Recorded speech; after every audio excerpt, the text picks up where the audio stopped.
Hi y'all, Jeff here with Jeff's Cars and Garage, and welcome back to another video. And today, first of all, I'm going to put a disclaimer out there that the vehicles I'm about to show you that are for sale I found on Craigslist, and I am not endorsing anybody specific or anything. I'm just this is for content purposes and showing you what's out there for sale, and some of them could be great bargains should you want to partake in locating them. So without that, with that, I wanted to also let you know this is not AI created. I have seen several of these types of videos out there that are created, using artificial intelligence. And in fact, there's a voice that is a computerized generated voice. If y'all want to watch that content, that's great. This puts a little personalized touch to it, and then maybe even a little commentary. So without further ado, I'll get started here with the first car from Green, Iowa. And it's a 1941 Mercury Deluxe two-door sedan. And the seller is saying he's selling his 1941 Mercury two-door sedan. It has a great running 239 flathead V8 and comes with a upgraded 12-volt system that's done right. The car has a 3-speed stick transmission. It starts, runs fine, drives down the road. The brakes stop the car fine, and all in all, it is a very solid 84-year-old classic Mercury. There are not many of these older Mercs available today.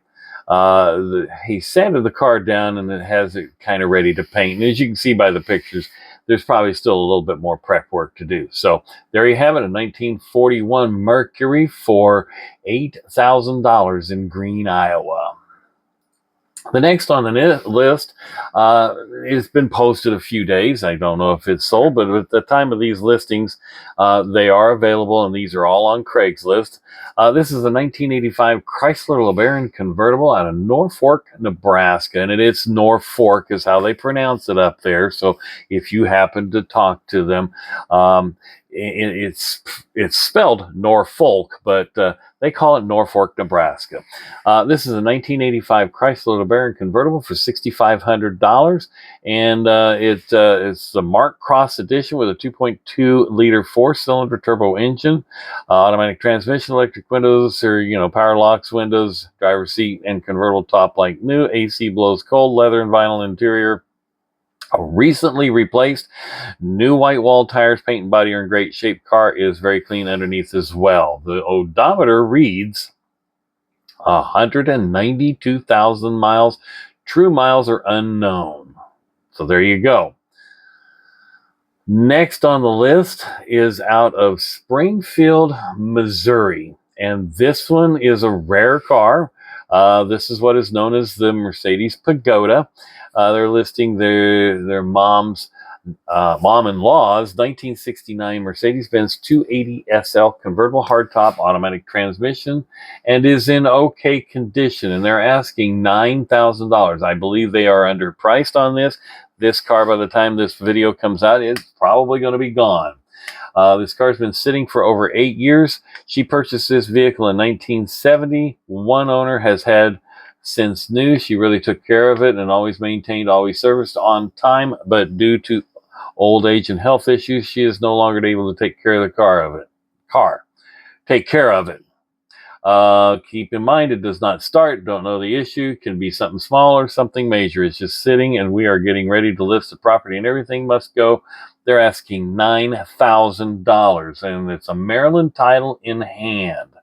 So there you go, folks. And this one, if I had the money and my YouTube channel was monetized and I had that, I would be all over that car, because that would fit along with my R107 and my R129, or W107 and R129. That would fulfill some of the collection, and I have always loved these cars and wanted one. Next on the list is a 1951 Studebaker Commander out of Bowman, North Dakota for $12,500. And there's not a lot of description there, but the car is stock, runs very strong with a rebuilt 232 V8, 3-speed with overdrive, and hill holder. Something unusual for them. Lots of new parts, including total brake system, all clutch and flywheel parts, U-joints, factory covered correct wiring harness, weather stripping, and rubber batteries and tires, and more. Clean body and glass, zero rust, needs paint, and headliner driven daily. Okay, so they're driving that daily. Cash deal only, no trades, and they're asking $12,500. Next on the list is out of Northwest Iowa, so it's up there somewhere in the corner of somewhere north and east of Sioux City, I'm going to guess. It's a 1971 Mustang convertible with a 302 automatic power convertible top, sport wheels, mostly original, clean for its age, and that's all the description. They're asking $16,500, and it does look pretty nice. Next on the list is a 1960 out of Denver, Colorado, 1960 Mercedes-Benz 190 SL, and I would love to have this car as well. I just don't have the money. This is a 1960 Mercedes 190 SL in excellent condition. This car received a substantial refreshing in 2011. Car was repainted in the light beige color number DB650. Car received a full new interior in red, all new leather, not MB Tech, so they converted it over. Nice job. All new carpets, new German canvas top. Car has substantial mechanical work done as well, and drives well. Comes with a Nardi steering wheel, which is shown in the pictures. Odometer showing 72,740 miles. They're asking $38,000 for the car. Probably in today's times, that might be just slightly high, but well worth the car. That's a nice collector car. Next on the list is 1962 Volkswagen single cab bus pickup for $16,500. And this is located in Colorado, Dokeno, which is somewhere north of Bloomfield, Colorado. A lot of pictures here. It says packing red dual treasure chest, black interior, 1600 dual port engine with a new carburetor, fuel pump, distributor plugs, plug wires, exhaust, etc. Just tuned, runs well. 4-speed with new shifter bushings on shifter rod, new front brakes and wheel cylinders, and has bled all four is what they're saying. Safari windows, new seat upholstery, many new interior pieces, new tires on real bus 15-inch wheels. Normal rust for this vintage, but fixable. Looks and runs and drives good for $16,500 or best offer. So, for what it's worth, there you go. Kind of an unusual collector car. Next on the list, of course, I got to get another Mercedes in there. It's a 1985 Mercedes-Benz 380 SL, and this is a bargain price at $3,000. They say it's got 161,946 miles. This is apparently being sold by a car dealership because it's got a stock number 68030. It's automatic, color is maroon, vehicle type is a convertible, and of course it's a rear-wheel drive. This car, they say the notes, this car represents a great opportunity for someone who wants to restore a legendary classic Mercedes 380 SL convertible. So the link will be down below on the Craigslist for the car dealership, and that's actually, by looking at the pictures, actually not in too bad a shape. Some work will need to be done, but all looks like it's all repairable. Next on the list, and in fact, there's two of them, and they must be the same seller because they're nearly the same kind of car. 1977 Cadillac Seville. And this is the first generation Cadillac Seville. Not a lot of pictures, but of course it's automatic transmission. They say in the listing, a very clean vehicle. This one is black in color, paint in good condition, interior with minimal wear. The vehicle runs and has been garage maintained in a closed building in a dry climate for the last 45 years. And western Nebraska is quite a bit drier than eastern Nebraska. Owned by the same family in western Nebraska since 1980. And this one has 114,305 miles on it. And the next one, the next picture of the next one is also the same year with 195,000 miles. So apparently they like driving the gold one a little bit more.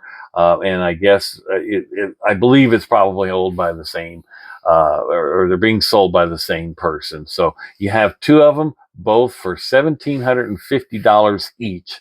And I think that's a great buy on those two cars, because you don't find that first generation Cadillac Seville around much. And these are, this was the beginning of the Seville with the front wheel drive engine.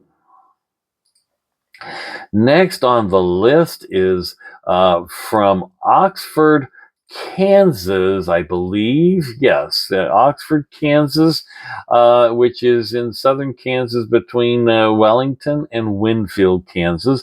And this is a 1976 Mustang II. They say restored, and it does look to be in good condition based on the pictures.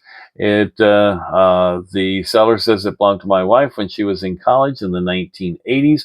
Her father, a machinist by trade, restored the car in 1992. The exterior has all been painted professionally, and the interior is original. The car is very nice. Now, the car has not been started since 1996. He put the car in the garage and never messed with it again. So, talk about a time capsule. And this is Ford's Mustangs that, during the oil embargo, this is their answer to apparently a better fuel economy. And when I was in high school, these were very popular, and they were inexpensive cars. This one says the wife has passed, or he has since passed, and his wife told me to sell it. So this is being sold by someone, assisting someone. It's got a V6 engine with an automatic transmission and 68,000 miles. They have the original hubcaps, all the fluids, and put a new battery in, and attempt to start it. The starter just clicks but won't turn over. So you could be looking at, ground wire issues, battery cable issues, things like that. But you be the judge on that. They're asking $6,000 for the car. And the last on this group, or this video series, is a 1981 Pontiac Trans Am with a 3.1 liter V8 turbo out of El Dorado, Kansas. Now, I may have even ridden in this car, because that's kind of the area I was from back in the time. Now, I've already graduated and moved on from high school, but I may have seen this car or even ridden in it, because I used to have a friend and buddy that we built a lot of these, or we messed with a lot of these when I was in high school. The seller says, I bought it in 1998 with about 81,000 miles on it. The guy he got it from said he bought it from someone that let the car sit for 10 years. The guy bought it from, owns a body and paint shop. He painted the black on it. It runs and drives well. The interior needs to be completely replaced as the seats are rusted. It needs a new battery, as he hardly drives it, but it can be jump started. The AC does not work. It needs the lines flushed and a new compressor, and obviously you'll probably have to convert it to 134A, because that was still back in the R12 days. They said they've replaced the turbo and the carburetor, replaced the head, the gaskets, and as I had problems with almost overheating, that fixed the problem. Okay, so they had an overheating problem. They've replaced the head and the gaskets. There was no coolant in the oil. The air conditioner did work, but it needs a new compressor and the lines flushed. Obviously, we just said that. So body straight, and and then in really good shape. They say the T-tops are in really good shape as well, with no cracks. So there you go, folks. There's a time capsule, but that one is the rare 3.1 liter V8, the V8 turbo. So there you have it, folks. And that one, by the way, they're asking $4,200 for that Trans Am, if I hadn't mentioned that. So anyway, I'll put the links to all of the